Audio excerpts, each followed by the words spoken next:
Good morning, ladies and gentlemen. Welcome to our weekly Thursday morning Parsha Shiur.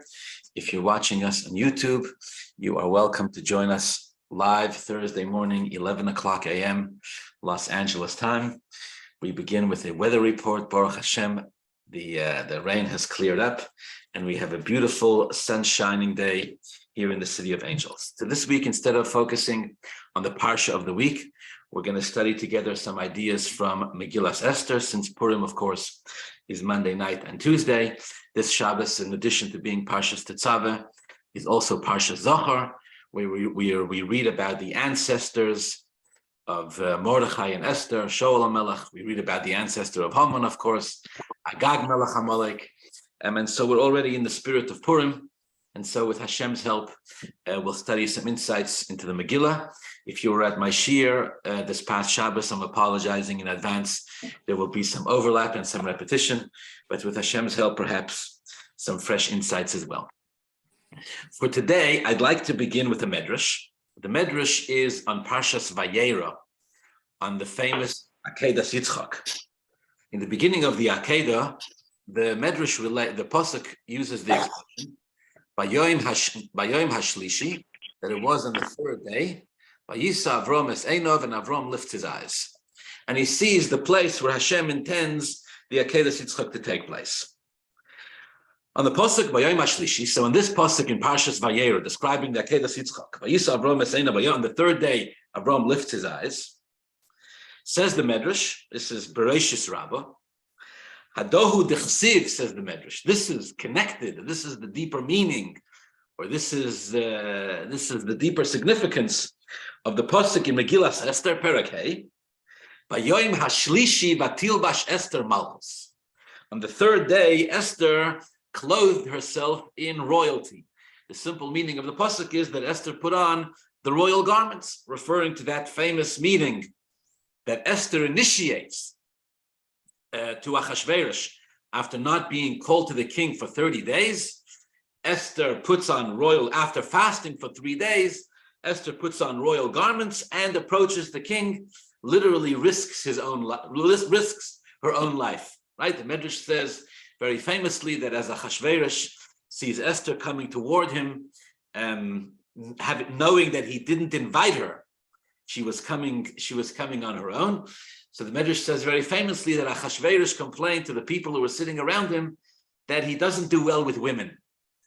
He says, I can run a government, right? I can conquer 127 lands. I can, I can fear Tish, but with women, I have no luck. I'm not good with women. Why not? He says, my first wife, when I called her, she didn't come. And this one, when I don't call her, she does come, right? Can't I get a wife who comes when I call and doesn't come when I don't call? All right, Achashverosh complains. But either way, Esther arrives to Achashverosh, risking her own life. And Achashverosh, of course, extends his scepter, granting Esther life and allowing her to request whatever it is that she wanted. Esther, at that point, of course, chooses not to tell the king what she really wants. She invites the king and Haman to a party, etc. But the Torah describes this meeting between Esther and Achashverosh as taking place by Yom Hashlishi, on the third day. Esther puts on these royal garments and approaches the king.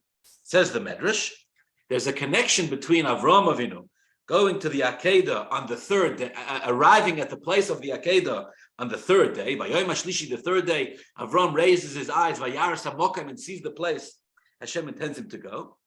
To Esther approaching the king with the garments of Melucha by Yom Hashlishi Vatilbash Esther Malchus. What's the connection? Says the Medrash.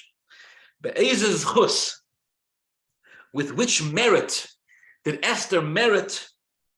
Did Esther merit to? The Medrash doesn't say what it doesn't really spell out the question, but it's understood to mean with which chus does Esther survive this life-threatening experience? With which schus does Esther merit to save Klal Yisrael, etc., etc.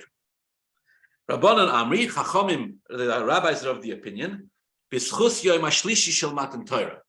It was in the merit of the fact that Matan Torah takes place on the third day. Because the Possuk says in Parshas Yisroi, that Almighty God gave the Jews the Torah on the third day. What's the third day over here? The third day of preparation. The Jews prepared for Matan Torah for 3 days. On the third day in the morning, Hashem, the Rebbe Shalom, gave the Jews the Torah. That's the opinion of the rabbis. Rabbi Levi Amar, and Rabbi Levi says, concludes the Medrash, in the merit of the third day of Avram. This is the wording of the Medrash. All right. So the Medrash that I want to start off with today, seems to have an argument between the rabbis. What zechus assisted Esther on the third day of her approaching the king? Was it, according to the rabbis, it was the fact that it was on the third day that Hashem gave the Torah to the Jews. The third day of what? The third day of the Jews' preparation. And Rabbi Levi says, the Medrash says, it was in the zechus, in the merit of the third day that Avram and Yitzchak traveled, and they finally came to the place where the Rabban Shalom intended the Akedah to take place. And in all three places, the Possuk says, Bayoim HaShlishi. Vayi Bayoim HaShlishi Batil Bashester Malchus, Bayoim HaShlishi Vayisa Avram Esenov, Vayi Bayoim HaShlishi B'Yos HaBoker. All three cases, Bayoim HaShlishi. And in all three cases, the third day refers to 3 days of preparation. In Esther's case, 3 days of fasting. In the case of the Jews by Matan Torah, 3 days of ritually and spiritually preparing themselves, remaining in a state of Tara.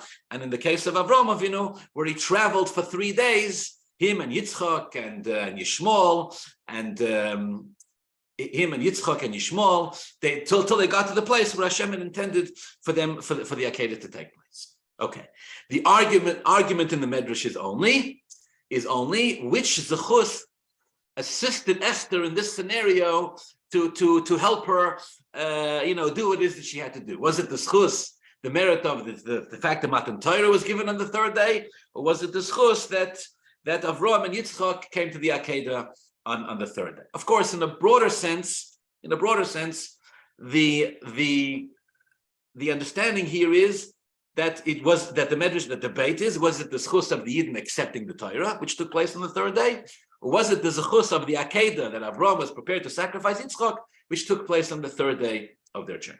All right, this is the Medrash.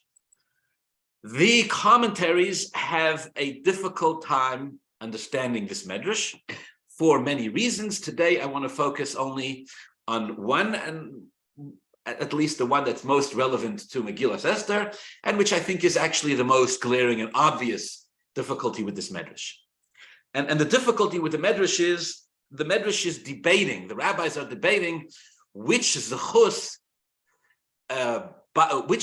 was there to assist Esther when she went to the king to save the Jews. Which zechus did Esther carry as she go to the king? Be'ez zechus. And the question, be'ez zechus, which zechus, seems like an impossibly difficult question to understand. With which zechus does Esther survive her going to the king Achashverosh? I mean, the whole thing is so difficult to understand. Esther is not going to the king Achashverosh for some selfish reason or motivation. She's not going to try to help herself. She's going because she's been informed by Mordechai that the Jews are facing a threat of genocide. Rachmana litzlan. So she's going to the king to implore the king to save the Jewish people, herself and her people. Mordechai has made it clear to her that even her own life is perhaps in jeopardy. But definitely she's not going to save herself, right? Because she's putting herself in danger. So her motive here is to save Klal Yisrael. She knows she might die in the process. She's going anyways. So if she's risking her life to save Klal Yisrael, then what bigger zechus do you need in order for her to be saved than the fact that she's going to the king, actively throwing her life at his mercy for the chance that maybe she'll be able to save Klal Yisrael? What bigger zechus do you have than that?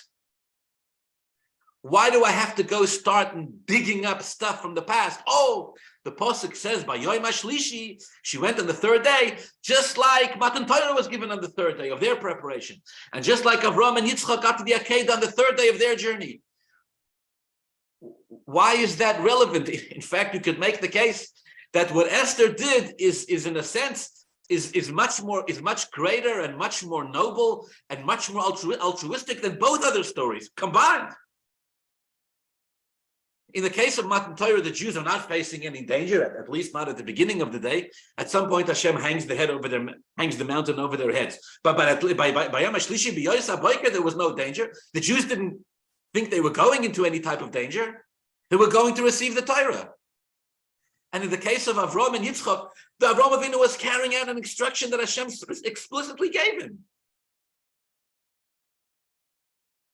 And here Esther is going, not knowing if she'll succeed, because Mordechai told her to go, and Mordechai told her, Mordechai told her, we don't know Hashem's plans.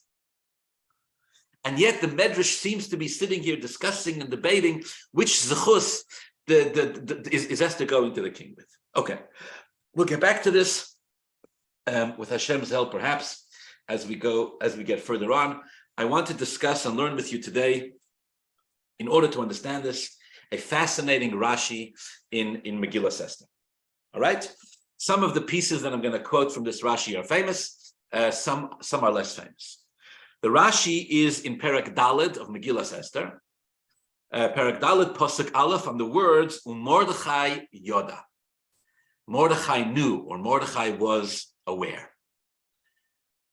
So where are we holding here in the story? So this is Mordechai Yodas Kol Asher Nasa, means that Mordechai is aware that Haman has successfully convinced the king to allow him to annihilate the Jewish people. The king has given Haman his signet ring. A date has been chosen through a lottery that Haman conducts. It has fallen out, the day of genocide has fallen out on the 13th day of Adar the following year. And the Jews and issues royal declarations with this decree in the name of the king, facilitated by Haman, but signed with the ring of Achashverosh, have been dispatched throughout the king's 127 lands. Mordechai is aware of all of this. The simple understanding of the Megillah is that at this point, Esther is not aware of this, right? Later, Esther will ask, Lodas Mazeh V'al Mazeh. Later, Esther will ask, what is all this about? The simple understanding is that Esther is not aware, but Mordechai is aware. Mordechai Yodas Kol Asher Nasa. Mordechai knew everything that had happened. All right. On the words of Mordechai Yoda, Rashi seems to be perturbed by a very obvious question, which is, what's novel about the Torah telling us that Mordechai knew? The Torah just finished telling us that this was Golil Chol Amim, that this was on the way to being revealed to everybody. Ados Nita b'Shushan Abira, in the whole city of Shushan, everybody knew about it. For you, Shushan Avoicha, the whole city was in mourning. What do you mean a Mordechai Yoda? Mordechai knew. Everybody knew. What's a Mordechai Yoda? Says Rashi, no. Mordechai Yoda doesn't mean that Mordechai knew about the decree of Haman and Achashverosh.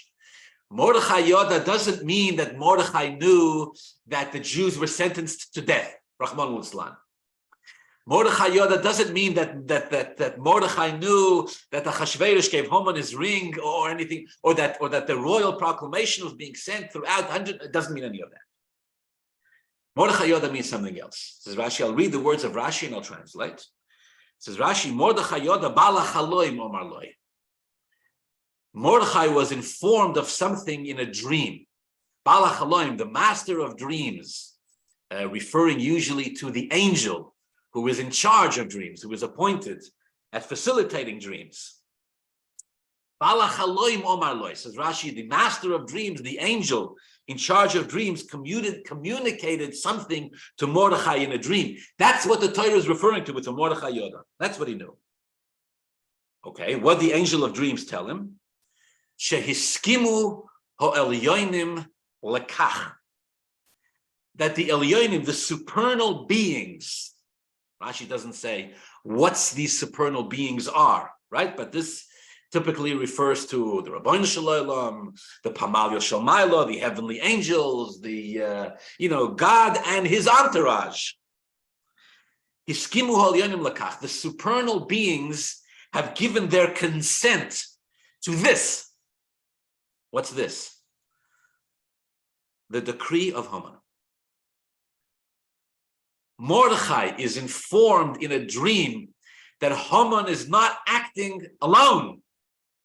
He has the haskama. He has the concession of the Elyonim. In heaven, in Shemayim, they've sided with Haman against the Jews. Why?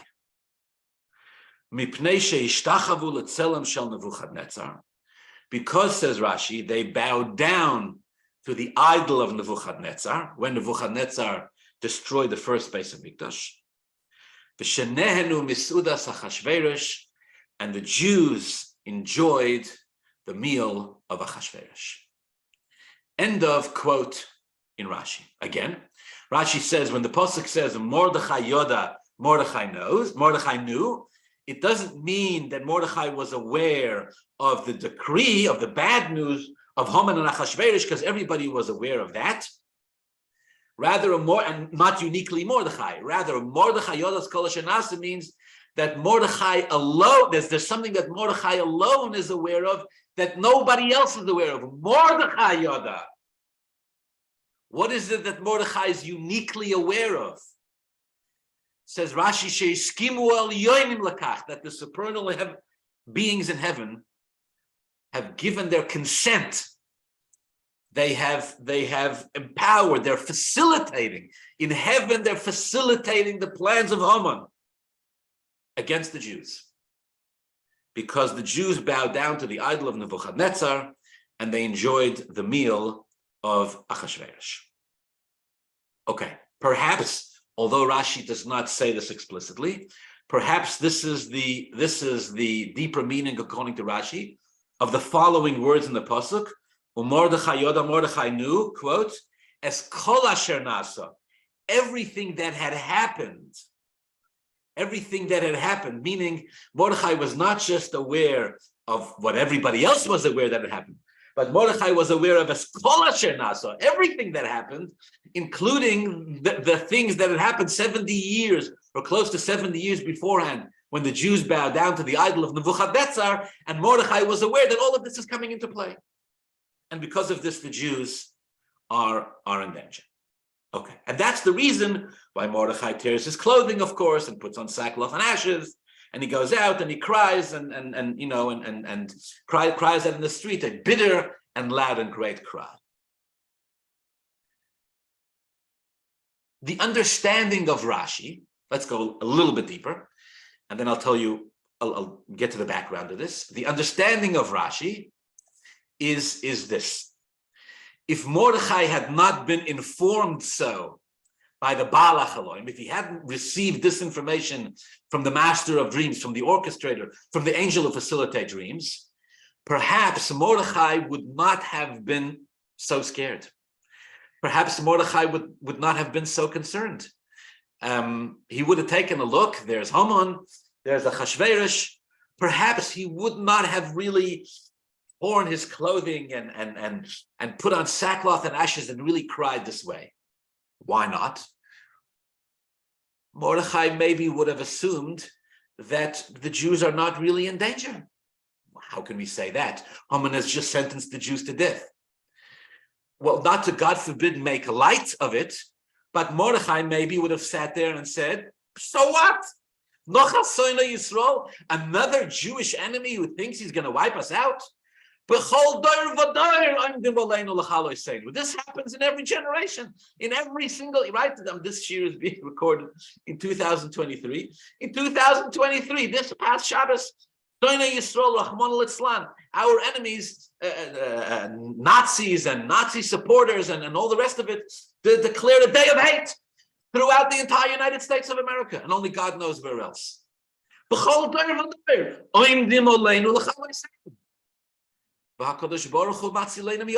Rebbe always saves us from their hands. So Mordechai would have said, all right, Nocha Hitler, Nocha Nebuchadnezzar, Yibach Shemam V'Zichron, Nocha, another party, another son of Yisrael will say that they'll end up with Hashem's help. Please God, where all our enemies end up. I don't mean that Mordechai would not have taken it seriously. I mean, he would not have gotten the sense that there was anything to really be afraid of over here. But in this case, that's not what happens. Balach Haloim Omar Loi, says Rashi, the master of dreams tells him, Shiskimu al Yoim Lakach, Rahman al Islam. The Rebbe Shalom himself has signed off on this. Because of past sins or past experiences of the Jews. And so that's the reason why Mordechai is really desperate, if you will, or in despair. Because of this message that he's received from the Baal HaChalayim. Okay. That's what's written in Rashi. Those are the words of Rashi. Now let's start digging. Now let's search for the depth in the words of Rashi, because there's much more here. A couple of brief observations.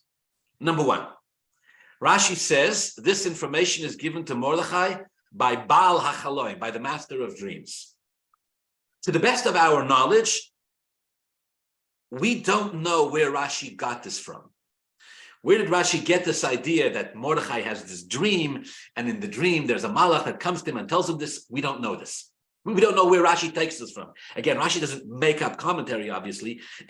Select in a few places where Rashi will say, this is my understanding, or this is my opinion, etc. Otherwise, Rashi is always gleaning from the Medrash, from the Gemara, from previous sources, etc. So Rashi must have had some Medrash or some source that says this. We don't know what that is. In the Midrashim that we have before us, it says, in some places it says that he knew it through Ruach HaKodesh, through divine prophecy. In some places it says Eliyahu HaNavi told him. In other places it says, Baruch HaKodesh, or things like that. But this idea of Baal HaChalayim, that he saw it in a dream, this is uniquely Rashi's interpretation as far as we know. In other words, again, Rashi must have had a source for it, but we don't know what that source is, which makes it difficult to understand why Rashi chose in this case to quote some obscure medrash. Baal HaChalayim. Why not go with the regular interpretation of the medrash, which is that Mordechai knew it either through prophecy or Eliyahu HaNavi told him? Point one. Point two, is Rashi actually saying that Mordechai at this stage thinks the Jewish people are really doomed? That Mordechai knows. Again, this is an explanation of Rashi in the words of Mordechai Yoda. Mordechai knows that the Jews really are sentenced to Rahman al-Islam to death, and even in heaven they've agreed to this. That's an incredibly difficult interpretation to understand, because it seems to outright contradict a verse that appears in just 5 or 6 verses from now. Well, maybe a little more than that.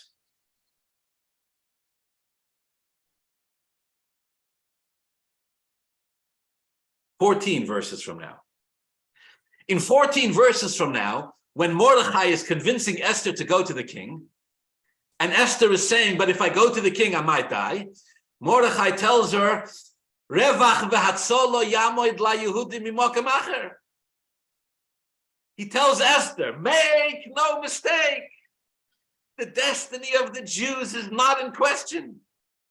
The future of the Jews is not at stake. The end of this particular story has already been written. Revach v'atzolo yamoid la Yehudim mimokem acher. The Jewish people will be saved, if not through you, then through someone else. And the only one whose destiny is at stake here, says Mordechai to Esther, is you. Atu beis avich, you and your father's house, their destiny remains to be determined. Everybody else, the Jewish people, will be fine. Revach v'atzolo yamoid la Yehudim mimokem acher. Okay, but Rashi just told us that Mordechai has this dream, shehiskimu al yoinim lakach, that in heaven they've agreed to this.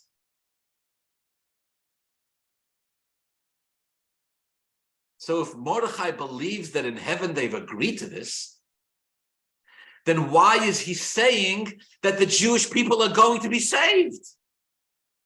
Why is he so sure they're going to be saved? I saw an interesting commentary that writes, I forgot the source. Somebody says that because Mordechai saw it in a dream, Mordechai knew that Ein Chaloim B'li Dvorim B'Teilim. Every dream has some Dvorim B'Teilim, has some, things about it that are not completely true. And so Mordechai has this dream, but he doesn't know which parts of it are true and which parts of it are not true. So he's sort of struggling with it. It's a cute thing to say, but with great respect, I don't think it's true. First of all, Mordechai is saying with great confidence, he's not doubting this. He's saying absolutely the Jewish people will be saved. And second of all, Rashi quotes this. I mean, Rashi doesn't have there's no chas v'sholom, dvorim b'teilim. Every word is Peiros Emes here. Balach haloim omer says Rashi, the Balach haloim told b'skim al yonim l'kach. And yet Mordechai is still absolutely convinced that the Jews will be saved. Okay. What is the source of Rashi? So this is that famous Gemara Talmudic passage in Masechta Megillah Daf Yud Beis, which we quote and which we learn every year, where the Gemara says the students of Reb Shimon Bar Yochai asked him, what terrible sin did the Jews commit that put them in a position where they had this type of decree against them? In the words of the Gemara, why were the enemies of the Jews sentenced to death? The Gemara doesn't even want to say that the Jews were sentenced to death, but it's referring to the Jews. So what did the Jews do that was so terrible that they were sentenced to death? The students of Reb Shimon Bar Yochai asked him this question. Reb Shimon Bar Yochai, the Gemara says, challenges the students. He says, Imru atem, you tell me, what do you think? The students told Reb Shimon Bar Yochai they believed it was because the Jews enjoyed the meal of Shel Oisei Harosha, that evil man of Achashverosh. Reb Shimon Bar Yochai refuses to accept their reason. He says that can't be because it was only the Jews in Shushan that participated and celebrated and enjoyed the meal of Achashverosh. The Jews in the other 126 lands did not, and the decree was against everybody. It can't be that they were sentenced to death because of a sin that was committed only by Jews in one out of 127 lands. The students seem to give up. They say, okay, Rebbe, you're right. They put the question back to Reb Shimon Bar Yochai and they say, okay, so then what is it? What was their sin? And Reb Shimon Bar Yochai gives that answer that Rashi quotes here, that this was because the Jews, all the Jews, had bowed down to the idol of Nebuchadnezzar when Nebuchadnezzar had destroyed the first Beis HaMikdash. The students asked Reb Shimon, that's the Gemara that Rashi seems to be quoting, that speaks of these two sins, of enjoying the meal and bowing down to the idol. There's two more lines in the Gemara, where the Gemara says, the students asked Reb Shimon Bar Yochai, if that's the case, in other words, if you're right, that the reason why they were sentenced to death is because they bow down to idols, then why were they saved? What they do, bribe God? The punishment for idol worship is capital punishment. So how did they survive it? Why does the Rabbanu Shalom save them? And the Gemara answered, the Gemara says, Shimon Bar Yochai answered, what do you mean? The Jews didn't really worship idols. The Jews didn't believe in it. The Jews didn't, when they bowed down to it, they weren't actually genuinely worshiping it. They were just pretending. It was a show. It was a facade. They were pretending to worship idols so Nebuchadnezzar wouldn't kill them. Because Nebuchadnezzar threatened them. If you don't bow down, I will kill you. And he created a giant fire, which we'll talk about in a minute. And he threatened the Jews. He said, if you don't bow down, I'm going to throw you in. So they bowed down to save their lives, but they weren't worshiping it genuinely. They were just pretending. So the Rabbanu Shalom in the story of Purim also never intended to genuinely harm the Jews. It was also, as far as Hashem is concerned, just a show to wake up the Jews, to get them to do tshuva, etc., as the Gemara lends itself to be interpreted. Okay, that's the source of the words of Rashi, that the decree against the Jews is because of these sins of bowing down to the idols and enjoying the meal of Achashverosh. And yet again in the Gemara, we find what seems to be an open contradiction to what Rashi is saying. Because the Gemara concludes with saying, Af HaKadosh Baruch Hu lo yasa elul upon him, that the Rebbeinu Shalom never had intention of hurting the Jews. And it was all just a show. It was a facade to get the Jews to do teshuvah. And yet Rashi says, Hiskimu al yoinim lekach, that the celestial beings, the beings in heaven, referring, at least on a simple level, include to Hashem himself, have agreed to the plans of Haman because of these sins. And yet the Gemara itself says that because the sins, at least the sin of bowing down to the idol of Nebuchadnezzar, was not genuine, therefore the Rebbeinu Shalom never genuinely intended to hurt them. The Gemara that Rashi is quoting seems to be saying the opposite of what Rashi himself is saying. Rashi says, "Iskimu al yonim lekach." In heaven, they agreed to this. The Gemara says, "Af HaKadosh Baruch Hu lo yasa elul upon him." The Rebbeinu Shalom only did it as a show to wake them up and to get them to do the show. Okay. It's also interesting to note that Rashi reverses the order. The Gemara first the Gemara proposes the sin of enjoying the meal of Achashverosh. And then the Gemara gets to the idea that they bow down to the idol of Nebuchadnezzar. Rashi switches them. The reason for that, by the way, could be because Rashi is going according to chronological order. The reality was that they first bowed down to the idol of Nebuchadnezzar. That's what happened. I mean, it happened 70 years beforehand. The meal happened at the beginning of the story of the Megillah. But it's interesting to note that Rashi reverses the order. Let me add a little bit more that needs to be understood here. It's difficult to understand, according to the Gemara, why Rashi even raises the issue that they enjoyed the meal of Achashverosh. Why is that even relevant? In other words, it's clear from the Gemara that that's not the reason why the Jews face this decree of Haman. If that were the case, the Gemara says, then it would only be the Jews in Shushan who would face this, not the rest of the Jews.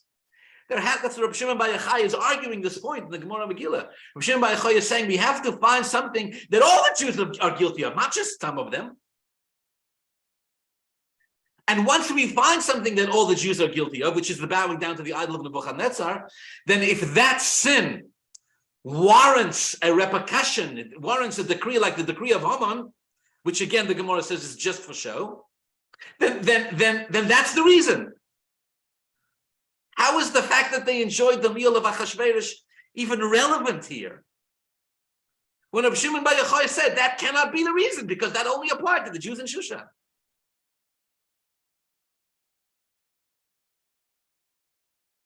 And yet, for whatever reason, Rashi is not satisfied with this business. Rashi insists, no. Rashi adds, they also enjoyed the meal of Achashverosh. But again, we're back to the Gemara's question. Enjoying the meal of Achashverosh only applies to the Jews in Shushan.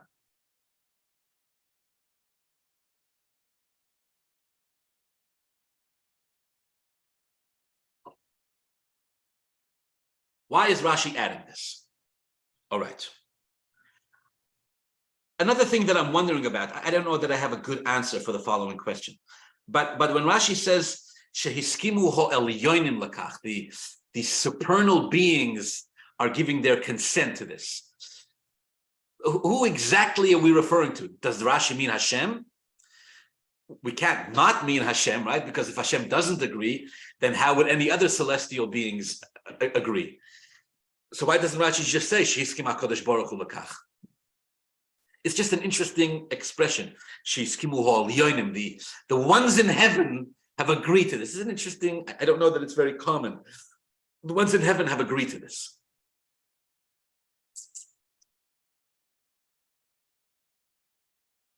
Okay, all of this needs to be understood.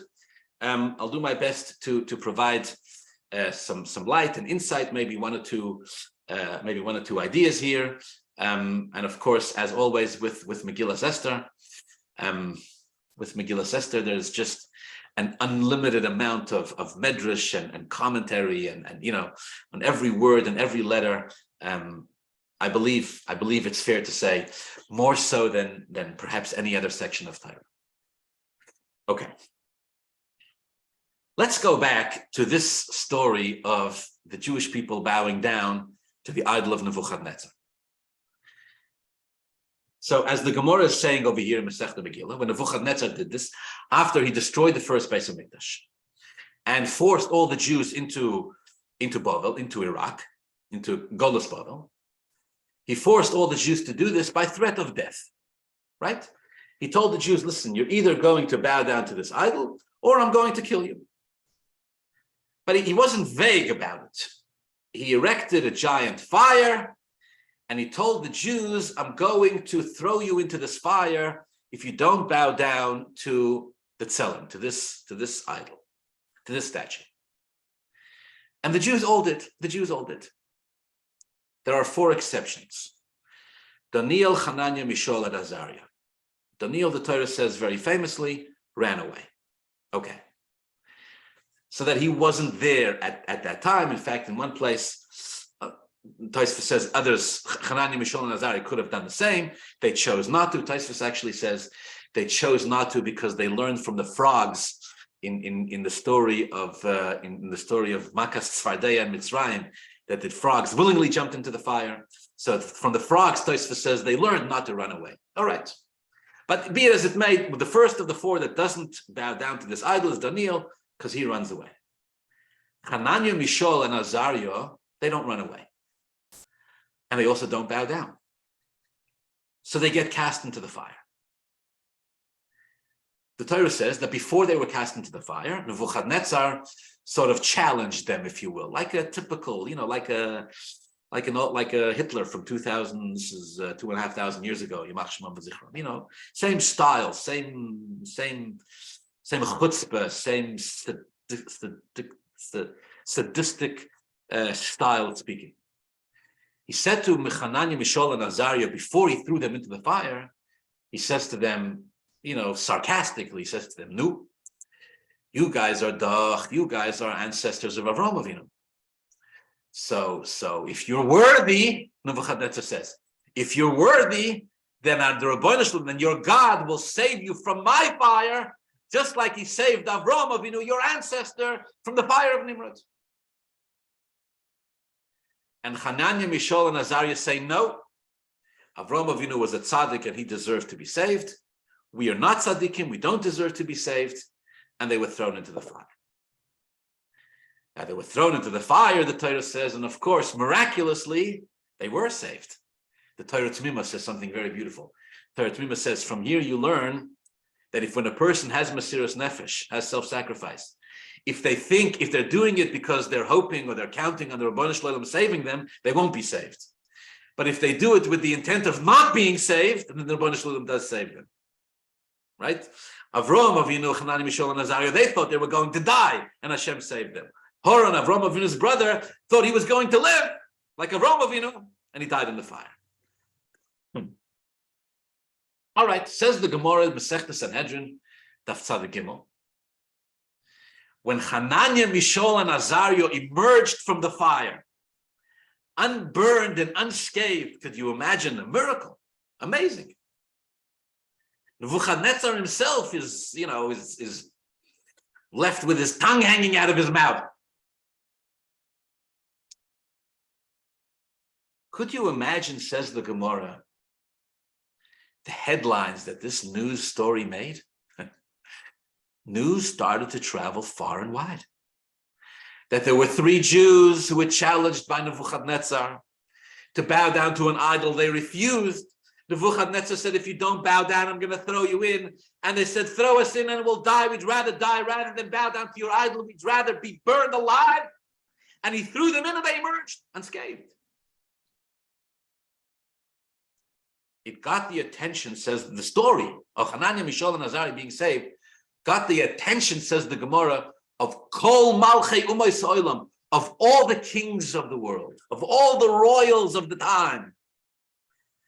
They all heard about this, and they all picked themselves up, off their royal thrones and carried themselves in their two little legs and went to the place, to the Nebuchadnezzar, to the Jews, to find out if it was true. And someone, perhaps Nebuchadnezzar himself, confirms to all the kings of the world, State of the Union. He gets up there and says, Moirai v'Rabboisai, it's true. I threw these guys into the fire. These three, right here. And they walked out without a scratch. Says the Gemara, the Malchi Ummah Sa'olam, the kings of the world, were disappointed with the Jews. In the words of the Gemara, they went over to the Jews and they slapped them in the face or on the head. And they said to the Jews, Yesh lachem Eloka kozeh, you have such a God who can do such miracles, and you're bowing down to an idol. The Goyim were disappointed with the Jews.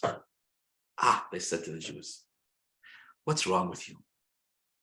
How could you turn your backs when you have the real deal?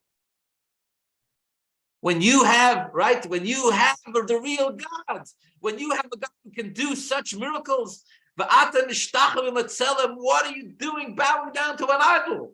Right? You know that famous analogy? The Yid with the first class ticket, he's sitting under the seat. He doesn't know his ticket is different to everybody else. He's embarrassed. He's hiding under the seat in the train, and the conductor walks by and sees his tzitzis poking out, and he pulls the tzitzis and he pulls out the Yidel. He says, Yidel, give me your ticket. And he sheepishly and very embarrassedly hands him the ticket. And the conductor says, what, sugar and Godson? What are you, nuts? You have a first-class ticket and you're sitting under the seat. The Goyim turned to the Jews and says, Yesh lachem Eloka kozeh. You have a God like this. Why are you bowing down to an idol? This is when you know, Rabbi say, this is when you know the Musa Shmuz has reached its peak. The Goyim are looking at the Jews and saying, we're disappointed in you. You're supposed to be Jews.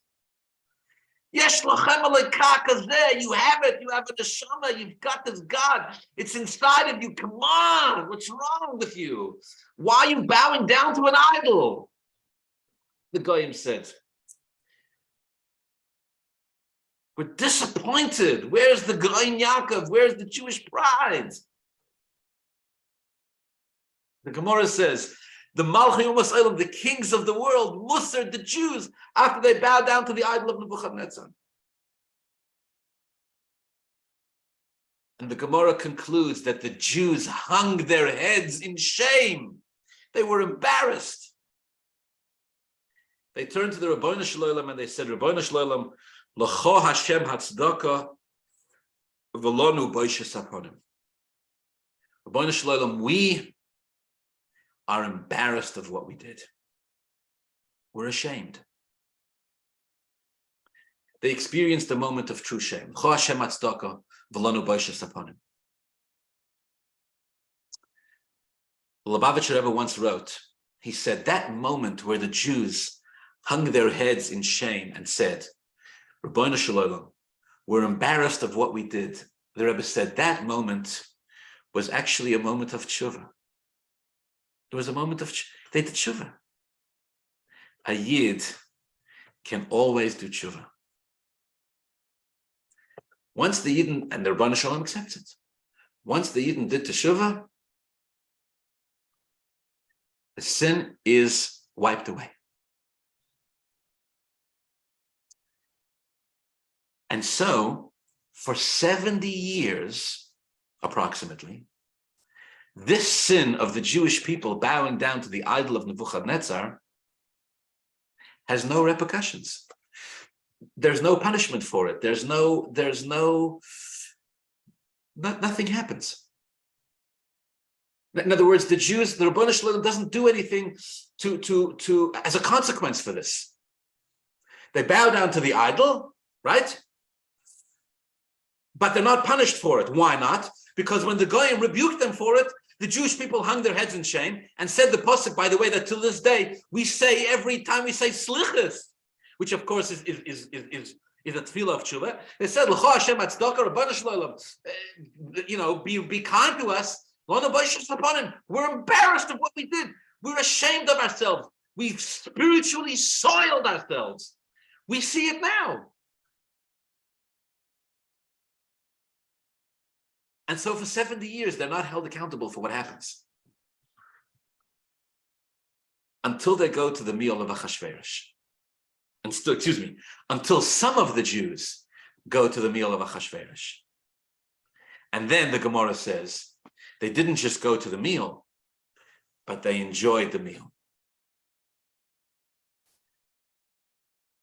Now what happened was, once they go and they enjoyed the meal of Achashverosh, what happens is that the teshuvah that they did 70 years beforehand, the shame that they experienced when the goyim tell them what's wrong with you, why are you bowing down to idols when you have such a God, the shame that they experienced seems to have been lost from them. And so now that they enjoyed the meal of Achashverosh, the sin of bowing down to the idol of Nebuchadnezzar comes back. It seems like the tshuva that they did for it was either insincere in the first place, or they've lost that feeling of shame, and it's no longer with them. Excuse me. This becomes now this gives us a much richer and much deeper understanding of this Gemara, where the students of Rab Shimon Bar Yochai and Rab Shimon Bar Yochai are talking to each other about what sin did the Jews do that they should merit that they faced this decree, right? So again, the students said they enjoyed the meal. Rab Shimon Bar Yochai said they bowed down to the idols. The truth is, if you think about it, both reasons don't make sense. And they both have very obvious questions. If you say it's because they enjoyed the meal, so again, as the Gemara says, but that was only one out of 127 countries. That the reason doesn't make sense. And if it's because they bowed down to idols, but they bowed down to idols 70 years ago. So why is this coming back now? On their own, both reasons don't make sense. Put them together, and you have a case. Put them together, and you have a reason that makes sense. What happened was they bowed down to idols. All the Jews bowed down to idols. Bowed down to the idol of Nebuchadnezzar. Everybody. But then they all did teshuvah. For 70 years, this was considered a resolved issue. Until, yes, the Jews, albeit some of the Jews, but some of the Jews who bow down to the idol of Nebuchadnezzar go and enjoy the meal of Achashverosh. Wait a second, says the Rabbi Shalom. I thought you had shame. I thought you were embarrassed of what you had done 70 years beforehand. I thought you were aware that Yesh Lachem Alekah Kozeh, you have a God like the Jews who can do such miracles. You hung your heads in shame and said, Lonu Boishas upon him. Says the Rabbi Shalom, had the Jews truly felt shameful for what they had done, then none of them would have been able to enjoy the meal of Achashverosh. It's not that they would not have been able to go. Maybe some of them could have gone.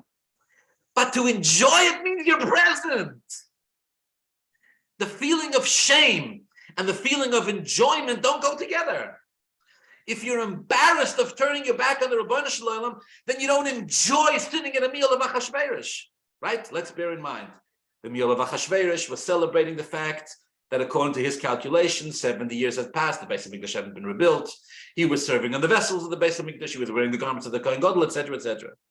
So the meaning of the Gemara is, the Gemara is saying the Rabbanu Shalom is looking down from heaven and seeing there are some Jews who enjoy it. Says the Rabbanu Shalom, if you're enjoying it, that means that the tshuva that was done by all the Jews either expired, didn't last, or was never sincere in the first place. And so the whole thing comes back. The whole story of bowing down to the idol of Nebuchadnezzar comes back from the beginning. This might be the reason, by the way, why Rashi reverses the order. Rashi puts first the story of Nebuchadnezzar, and then the story of enjoying the meal of Achashverosh, because it was really the sin of bowing down to the idol that was coming into play. It's just that they had done teshuvah, that teshuvah was intact until they enjoyed the meal of Achashverosh. Okay. So Mordechai gets a message in heaven that because the Jews have done these two sins, therefore they really are in danger. Okay. So we ask, or the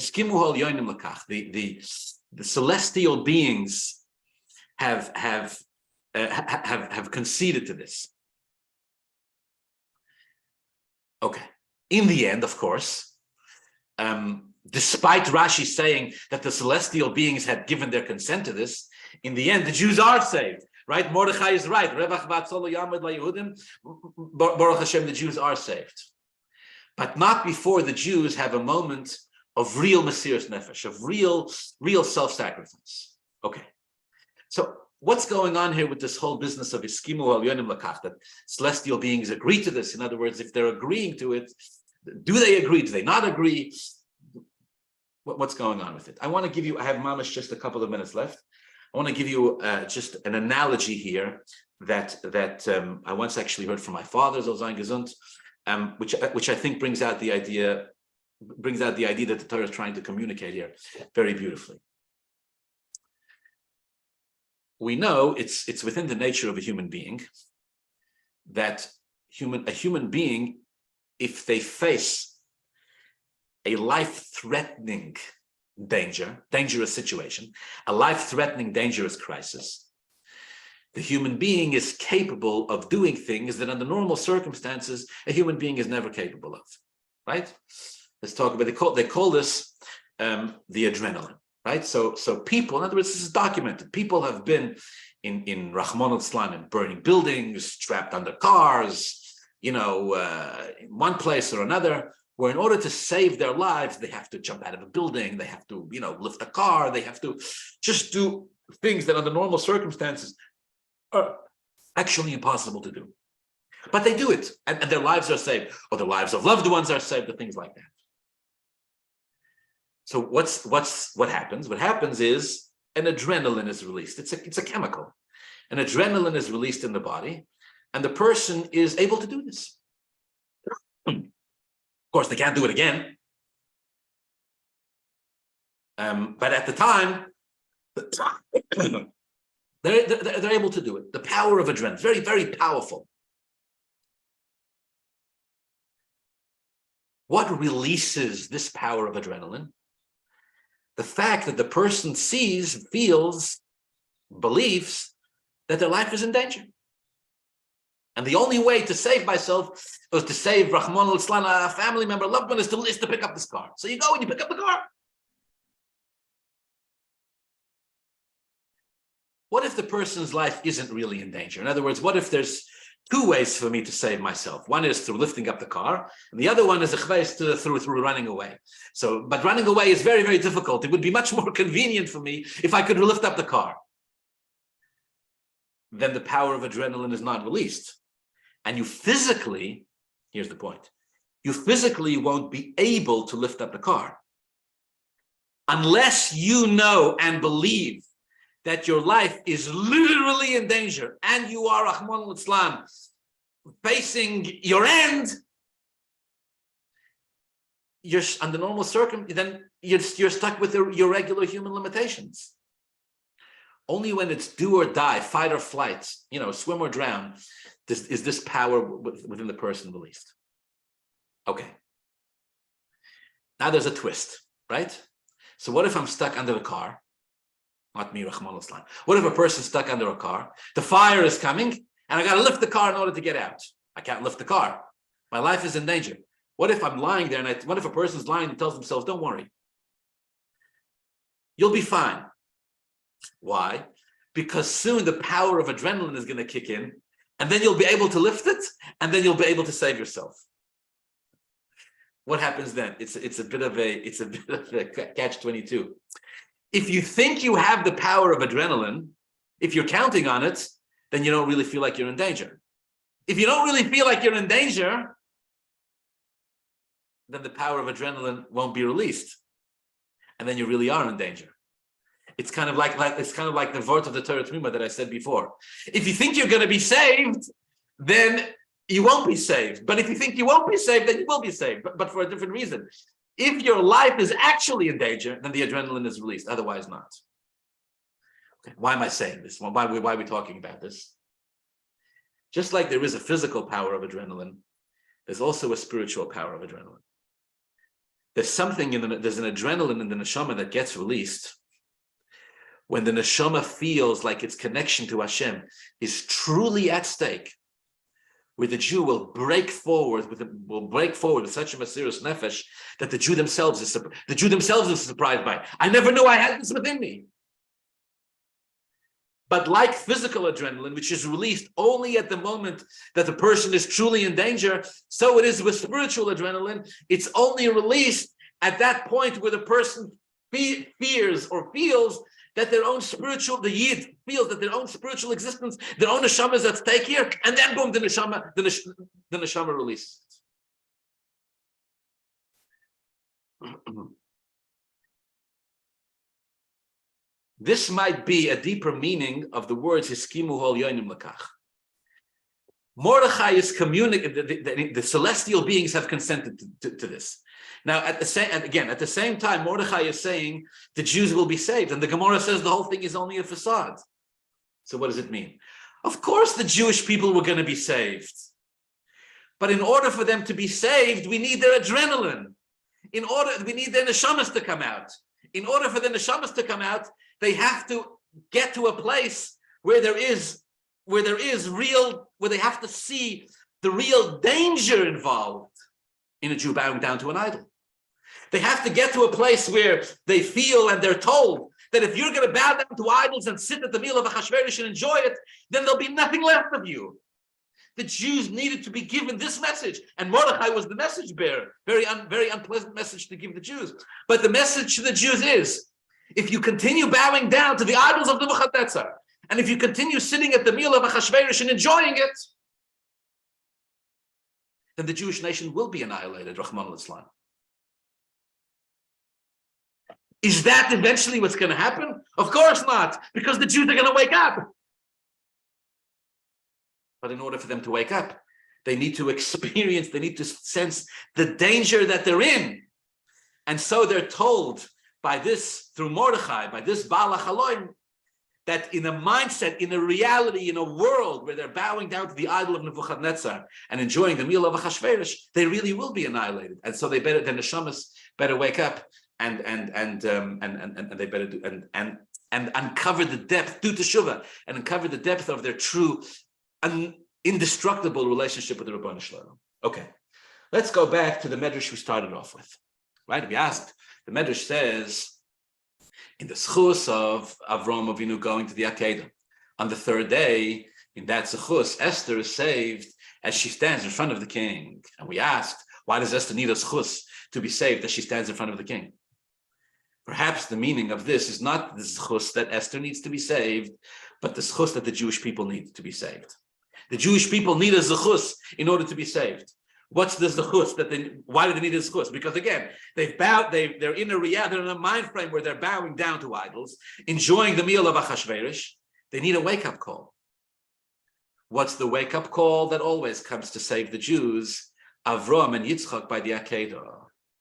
Why did the Rebbe Shalom tell Avram to take Yitzchak to the Akedah? It was a test. What was the purpose of the test? Did the Rebbe Shalom not know that Avram Avinu was going to pass the test? The Rebbe Shalom knew. Avram Avinu himself was cast into the fire many times. So what was unique about the Akedah?